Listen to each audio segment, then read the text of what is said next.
முதலமைச்சர் செல்வி ஜெயலலிதா அளித்த வாக்குறுதிகளின்படி அடிப்படை வசதிகள் செய்து தரப்பட்டு கிராமங்கள் தன்னிறைவு பெற்றுள்ளதாகவும் இதனால் வரும் தேர்தலில் அஇஅதிமுகவுக்கே வாக்களிக்கப் போவதாகவும் கன்னியாகுமரி மாவட்டம் களியக்காவிளை பேரூராட்சிக்கு உட்பட்ட கிராம மக்கள் நன்றி பெருக்குடன் தெரிவித்துள்ளனர்.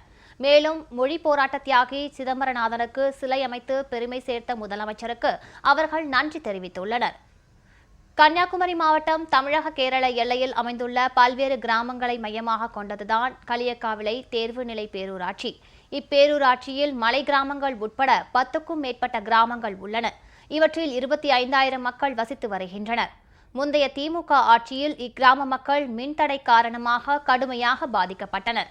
இந்நிலையில் முதலமைச்சர் செல்வி ஜெயலலிதா பதவியேற்றவுடன் பல்வேறு மின் உற்பத்தி திட்டங்களை மேற்கொண்டதன் விளைவாக தற்போது இக்கிராம மக்களுக்கு மின்சாரம் தடையின்றி கிடைத்து வருவதால் மிகவும் மகிழ்ச்சி அடைந்துள்ளனர்.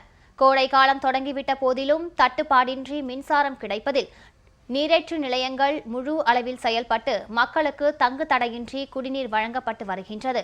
மேலும் சாலை வசதிகள், தெருவிளக்கு வசதிகள், கழிப்பறை வசதிகள் போன்ற அடிப்படை தேவைகள் அனைத்தும் நிறைவேற்றப்பட்டு இக்கிராமங்கள் தன்னிறைவு பெற்று விளங்குகின்றன. இதனால் இப்பகுதி மக்கள் முதலமைச்சர் செல்வி ஜெயலலிதாவுக்கு நன்றி தெரிவித்துள்ளதுடன் வரும் தேர்தலில் அஇஅதிமுகவுக்கே வாக்களிக்கப் போவதாக உறுதிபட கூறுகின்றனர். களியக்காவிளை பேரூராட்சியில் அம்மா ஆட்சி வந்த பிறகு நிறைய ஏகப்பட்ட சாலைகள் அமைச்சிருக்கிறது. குடிதண்ணி தட்டுப்பாடு கிடையாது. போக்குவரத்து நல்ல வசதி செய்திருக்கிறது. அதனால் நாங்கள் எல்லாரும் அம்மா ஆட்சிக்கு தான் ஓட்டு போடுவோம். நல்ல செய்திருக்கிறது. இன்னும் அம்மா ஆட்சி தான் வரணும். கரண்ட் தட்டுப்பாடே கிடையாது. கரண்ட் எப்பவும் கரண்ட் இருக்குது. ஃபுல் 24 மணிக்கு கரண்ட் இருக்குது.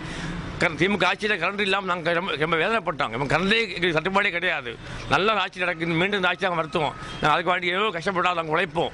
எங்களுக்கு தேவையான அனைத்து வசதியும் செய்து தந்திருக்கிறார்கள். குறிப்பாக எல்லா ஜனங்களுக்கும் குடிநீர் வசதி செய்து தந்திருக்கிறார்கள் மற்றும் சாலை வசதி செய்து தந்திருக்கிறார்கள். களியக்காவிளை எல்லா பகுதி மக்களுக்கும் மிக்சி கிரைண்டர், ஃபேன் தந்திருக்கிறார்கள். ஆகவே முதலமைச்சர் அம்மா அவர்களுக்கு எங்கள் பகுதி மக்கள் சார்பாக மனமார்ந்த நன்றியை தெரிவித்துக் கொள்கிறேன். கடந்த 5 ஆண்டு காலத்தில் களியக்காவிளை பேரூராட்சிக்கு உட்பட்ட கிராமங்களில் வளர்ச்சிக்காக முதலமைச்சர் செல்வி ஜெயலலிதா மேல்புறம் குடிநீர் திட்டம் உட்பட 2 கோடி ரூபாய்க்கும் மேலான வளர்ச்சி திட்ட பணிகளை செயல்படுத்தியிருப்பதாக பேரூராட்சி நிர்வாகம் தெரிவித்துள்ளது. மாண்புமிகு தமிழக முதலமைச்சர் அம்மா அவர்கள் களியக்காவிளை பேரூராட்சியில் பல்வேறு நலத்திட்டங்களை செய்து தந்துள்ளார்கள். குடிநீர் மேல்நிலை நீர்த்தேக்க தொட்டிகளை அமைத்து தந்துள்ளார்கள். தார் சாலைகள், பசுமை வீடுகள், களியக்காவிளையில் மொழிப்போர் தியாகி சிதம்பரனார் அவர்களுக்கு திருவுருவச் சிலை அமைத்து தந்துள்ளார்கள். சுமார் 12 கோடி அளவில் நலத்திட்டங்களை செய்து தந்திருக்கிறார்கள். களியக்காவிளை பேரூராட்சி மக்கள் வர இருக்கின்ற சட்டமன்ற தேர்தலில் அம்மாவுக்கு தான் அவர்களது வாக்குகளை தர தயாராக உள்ளார்கள்.